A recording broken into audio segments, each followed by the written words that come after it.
क्या हाल है फरीद खान? क्या बात है इंस्पेक्टर, आज मेरे घर का रास्ता कैसे भूल गए तुम? तुम्हें कुछ याद दिलाने आया हूं फरीद खान।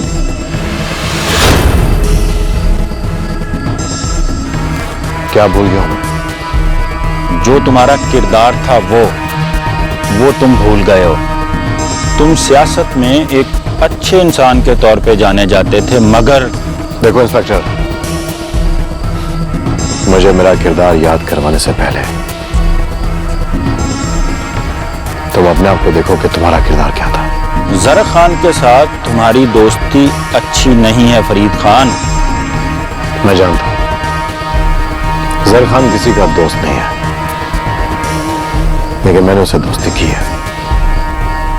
उसे कोई पुराना हिसाब चुकता करना है, उससे भी और सरदार शहजाद से भी। और अगर जरा खान बदल गया, क्योंकि वो बहुत चालाक आदमी है, उसने तुम्हारे साथ कोई धोखा कर दिया, कोई साजिश कर दी या कोई चालाकी कर दी, तो तुम क्या करोगे?